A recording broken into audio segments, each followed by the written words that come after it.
ഒരു വലിയ കാലം പാർട്ടിക്കും ജനങ്ങൾക്കും നാടിനും വേണ്ടി ജീവിച്ച VS എന്ന മനുഷ്യൻ പുന്നപ്രയിലെ വലിയ ചുടുകാട്ടിൽ എന്നേക്കുമായി അന്തിയുറങ്ങി.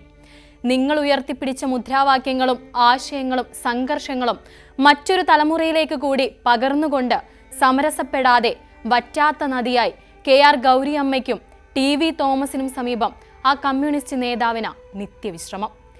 തിരുവനന്തപുരത്ത് നിന്ന് ആരംഭിച്ച വിലാപയാത്ര 22 മണിക്കൂർ പിന്നിട്ടാണ് ആലപ്പുഴ എത്തിയത്. അവിടുന്ന് വീണ്ടും വേലിക്കകത്ത് വീടും CPM ജില്ലാ കമ്മിറ്റി ഓഫീസും റിക്രിയേഷൻ ഗ്രൗണ്ടും. കേരളം കണ്ട വലിയൊരു വിലാപയാത്ര.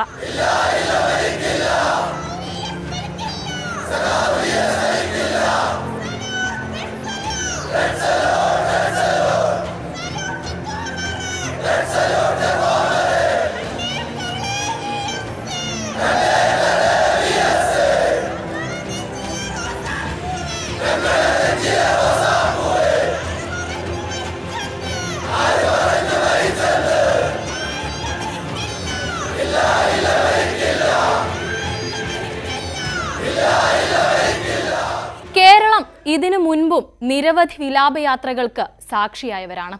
രാത്രിയെന്നോ പകലെന്നോ മഴയെന്നോ വെയിലെന്നോ ഇല്ലാതെ പ്രിയപ്പെട്ട നേതാവിനെ, പ്രിയപ്പെട്ട എഴുത്തുകാരനെ, പ്രിയപ്പെട്ട മനുഷ്യനെ അവസാനമായി ഒരു നോക്ക് കാണാൻ വഴിയോരങ്ങളിലെല്ലാം ഓരോ വീട്ടിൽ നിന്നും ഒരാളെങ്കിലും വന്നെത്തുന്ന അപൂർവ പ്രതിഭാസം. 2023 ഉമ്മൻചാണ്ടിയുടെ വിലാപയാത്രയും അത്തരത്തിലുള്ള ഒന്നായിരുന്നു. തിരുവനന്തപുരത്ത് നിന്ന് പുതുപ്പള്ളിയിലേക്ക് 145 കിലോമീറ്റർ ദൂരം. എങ്ങനെ നോക്കിയാലും 4 മണിക്കൂറിൽ താഴെ മാത്രം ഓടിയെത്താവുന്ന ദൂരം. എന്നിട്ടും എടുത്തു 2 പകലും 1 രാവും.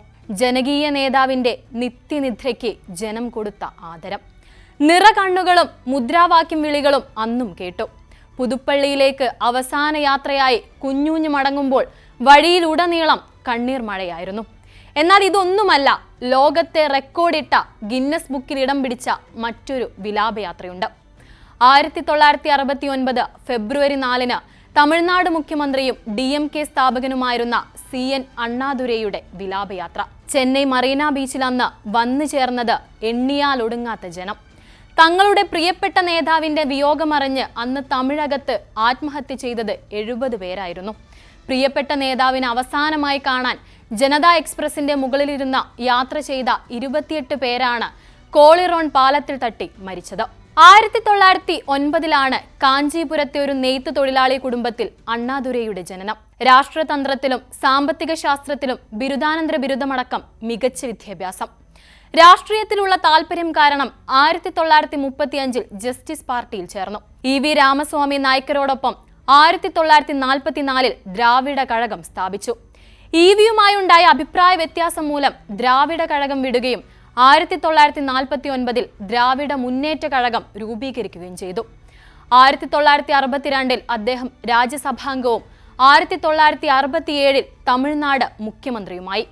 അണ്ണാദുരൈ ഒരു രാഷ്ട്രീയ നേതാവ് മാത്രമായിരുന്നില്ല, ഒരു സാഹിത്യകാരൻ എന്ന നിലയിലും പ്രശസ്തി നേടിയിട്ടുണ്ട്. തമിഴ് ഭാഷയോട് കാണിച്ച അഭിമാനബോധം ഏതൊരു സാധാരണക്കാരന്റെയും മനസ്സിൽ ഇടം പിടിക്കാൻ സാധിച്ചു. അങ്ങനെ അണ്ണാദുരൈ തമിഴരുടെ ജനകീയ നേതാവായി.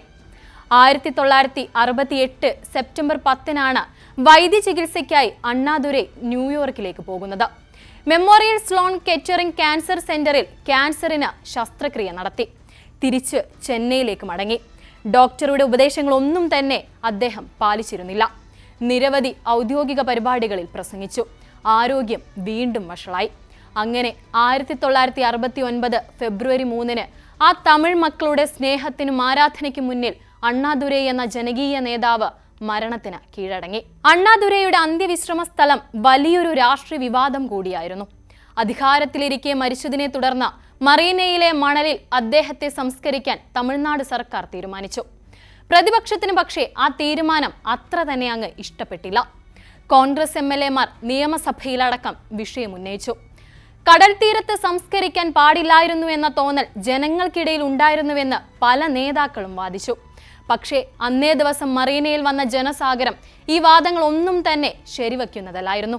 അദ്ദേഹത്തിന്റെ കുടുംബാംഗങ്ങളുടെ അംഗീകാരത്തോടുകൂടി മാത്രമാണ് തീരുമാനമെടുത്തതെന്ന് കരുണാനിധി സഭയെ ഔദ്യോഗികമായി തന്നെ അറിയിച്ചു. എന്നാൽ സംസ്കാരം എവിടെയായിരുന്നാലും തമിഴകത്തെ അതൊന്നും തന്നെ ബാധിച്ചിരുന്നില്ല. തങ്ങളുടെ നേതാവിനെ കാണാൻ ജനക്കൂട്ടം ഒഴുകിയെത്തി. രാജാജി ഹാളിൽ ആളുകൾ തടിച്ചുകൂടി. ജനങ്ങളെ നിയന്ത്രിക്കാനാകാതെ വന്നപ്പോൾ ബാരിക്കേഡ് വെക്കാനുള്ള തീരുമാനത്തിലെത്തി ഉദ്യോഗസ്ഥർ. ജനം ഏതു വിധേനയും ഹാളിലേക്ക് കയറാൻ തുടങ്ങി.